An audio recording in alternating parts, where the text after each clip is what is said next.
নমস্কাৰ, মই ৰোহিণ ফুকনে পুনৰ আন এটি ভিডিঅ'লৈ আপোনালোকক স্বাগতম জনাইছোঁ। আজি হ'ল উৰুকা আৰু উৰুকা দিনা আমি কেনেকৈ চাটমাৰি বনাওঁ সেয়া মই আপোনালোকক এতিয়া দেখাবলৈ বিচাৰিছোঁ। বহুতে চাটমাৰি সাজে, কিন্তু কেনেকৈ সাজে আজিলৈকে হয়তো কোনেও ভিডিঅ' বনোৱা নাই। মই প্ৰথমবাৰৰ বাবে এই ভিডিঅ'টো আপোনালোকৰ বাবে আগবঢ়াই দিছোঁ আৰু এই চেগতে মই পুনৰবাৰ আপোনালোকক সৰু অসমবাসী ৰাইজক মোৰ ফালৰ পৰা ৰঙালী বিহুৰ ওলগ জনাইছোঁ। গোটেই বছৰটি যেন আপোনালোকে ৰঙেৰে ৰহস্যে পাৰ হৈ যায় তাৰে কামনা কৰিছোঁ। এতিয়া আহকচোন আমি কেনেকৈ গৰুক মাৰিবলৈ চাটমাৰি সাজোঁ সেয়া আপোনালোকক এতিয়া মই দেখাবলৈ চেষ্টা কৰিম। এয়া চাটমাৰি, এই বাঁহৰ চাটমাৰি চুচি থোৱা হৈছে। লগতে এয়া হালধি, লাও, থেকেৰা, এয়া কেৰেলা, এনেকৈ বেঙেনা গোটেইখিনি এনেকৈ কাটি লোৱা হ'ল। এনেকৈ চাটমাৰি সাজিবৰ প্ৰাক মুহূৰ্তত বহুতে এনেকৈ ফুলকুটি নহ'বৰ বাবে সেৱাভাগি জনায়। আৰু লগতে ইয়াত দেখিছে নহয়, বিহু যিহেতু ইয়াৰ ৰহি আগফালে সাজু হৈ আছে। এতিয়া মই চাটমাৰিও বনাম, লগতে এয়া ৰহি খাই আৰু ফূৰ্তি কৰি আমি এই চাটমাৰি গুঠিবলৈ সাজু হৈছোঁ। এতিয়া চাওক কেনেকৈ চাটমাৰি গুঠা হয়। আৰু মোৰ লগতে এয়া আছে প্ৰণৱো সহায় কৰিব। এয়া দেখিছে চাটমাৰি বনাবলৈ এনেকৈ বাঁহ চুচি ল'লোঁ, লৈ এনেকৈ 3হলীয়া, কিছুমান 2হলীয়া, 5হলীয়ালৈকে বনায়। আৰু এটা কথা, ঘৰত যিমান গৰু থাকে প্ৰত্যেকৰ বাবে এডাল এডালকৈ বনোৱা হয়। যদি 10টা গৰু থাকে, 10টা গৰুৰ বাবেই 10ডাল বনোৱা হয়। আৰু এডাল বেছিকৈও বনোৱা হয়। এডাল কিছুমানৰ নিয়ম যে ইঘৰে চাটমাৰি সলনি কৰে। আৰু বেলেগ এডাল চাটমাৰি বনোৱা হয়, এডাল মানুহক মাৰিবৰ কাৰণে, ডাঙৰ কাটি এডাল মানুহক মাৰিবৰ কাৰণে ব্যৱহাৰ হয়। আজিকালি সেইবিলাক ফূৰ্তি প্ৰায় নোহোৱা হ'ল। আগতে যেতিয়া আমি গৰু গা ধুৱাইছিলোঁ তেতিয়া আমি পথাৰলৈ, গোটেই চুবুৰীটোৰ মানুহে পথাৰলৈ লৈ যাওঁ। এই পথাৰত লৈ গৈ আমি একেলগে গৰু গা ধুৱাওঁ। গৰু গা চাটমাৰি মৰাৰ পিছত তাৰপিছত আমি পাল যে আমাক মানুহক পানী ঢলা হয়, তাৰপিছত ইজনে সিজনে গালৈ চাটমাৰি মৰা হয়। জুবিনৰ গানটো শুনিছেই, বেঙেনা মাৰিছিলোঁ গৰুটোলৈহে, ভুলতে লাগিল গৈ তোমাৰ গালতে, গানটো শুনিছে। সেইটো গানটো তেনেকুৱা এটা পৰিৱেশৰ ওপৰতে লিখা।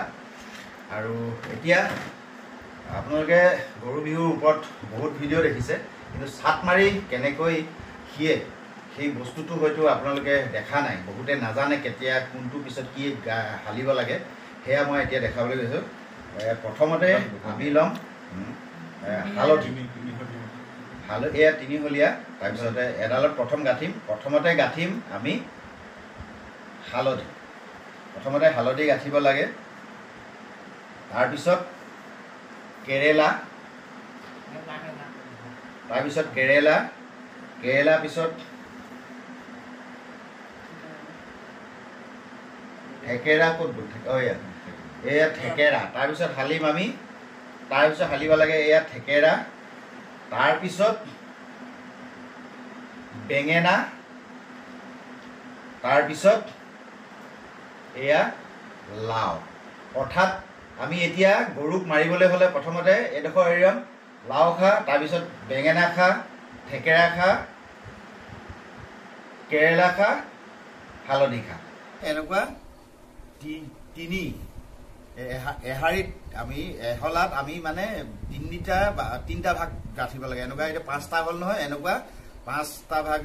এতিয়া এটা ভাগ হ'ল 2টা আৰু এনেকৈ 3টা, মানে চাটমাৰিডালত এনেকৈ থাকিব লাগে। আৰু এইটো নিয়ম আপোনালোকে বহুতখিনিয়ে জানেই যে গোহালি ঘৰত চাটমাৰি অনাৰ পিছত গোহালি ঘৰত হিৰি ৰখা হয়, আৰু গোহালি ঘৰত যিডাল এনেকৈ গুজি থোৱা হয়, এইডাল খৰ খজুৱতি হ'লে ইয়াৰ পৰা আনি পিচি তাত লগাইলে খৰ খজুৱতি নাইকিয়া হয় বুলি মানুহৰ জনবিশ্বাস আছে। অৱশ্যে মই আজিলৈকে মোৰ খৰ খজুৱতি হোৱা নাইতো আজিলৈকে, গতিকে মই লগাই পোৱা নাই। আপোনালোকে কেতিয়াবা যদি খৰ খজুৱতি হয়, এনেকুৱা চাটমাৰি যদি হিৰি থোৱা থাকে গোহালিত, তেতিয়াহ'লে লগাই চাবচোন।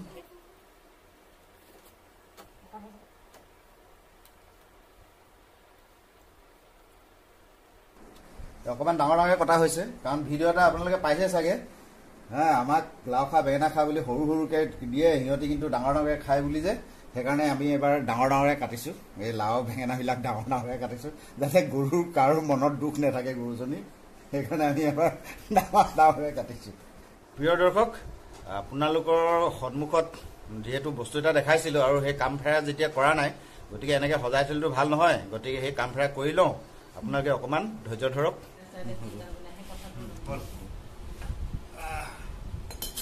আচল কাম ফেৰা কৰি ল'ব লাগিব, জুচ অহা নাই। ৰহিনে পেক পেকাই থাকোঁতে মই এয়া গুঠি শেষে কৰিলোঁ। ই পেক পেকাই আছে, মই গুঠি আছোঁ। আগতে গলাত কণটো কৰি ল'ব লাগিব। কৰিম। এই গৃহস্থই আগবঢ়াই দিছে, এইবাৰ বিহু খুব জয় জয় ময় ময় হ'ব। আকৌ বিহু খাব, আকৌ বিহুত আহিবলৈ আছে আকৌ দেই। আজি উৰুকাহে, আজি চাট মাৰি শিঙাই এইটো, আৰু বিহু খাব আছেই। সেইটোৱেই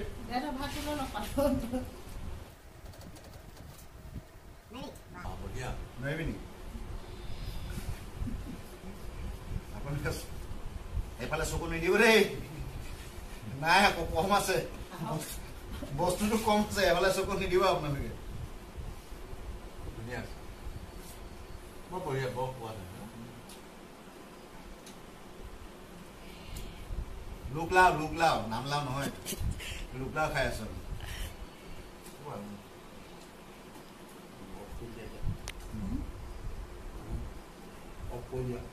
এতিয়া আমাৰ চাটমাৰি উঠা হৈ গ'ল। এতিয়া এনেকৈ থৈ দিছোঁ, কাইলৈ ৰাতিপুৱা ইয়াৰ কামত আহিব। ৰাতিপুৱা গোটেইখিনি দেখাম, আৰু লগতে এয়া হয়তো চিনি পাইছেই মাখিয়তী, লগতে থাকিব দীঘলতিটো বাৰু ৰাতিপুৱা গোটোৱা হ'ব। এতিয়া এয়া থলোঁ, এতিয়া আমাৰ সম্পূৰ্ণ হৈ গ'ল। লগতে আমাৰ এয়া মহুমূৰক কাম কৰা কাৰ্য সম্পূৰ্ণ হৈছে। গতিকে এতিয়া আজি চাটমাৰি উঠা পৰ্বটো ইমানতে সামৰিছোঁ। কাইলৈ মই কি হ'ব, গৰু গা কেনেকৈ ধোৱা হ'ব, চাটমাৰি কেনেকৈ মাৰিব, গোটেইখিনি আপোনালোকক দেখা কৰি থাকিম। ভিডিঅ'টো চাই দিলে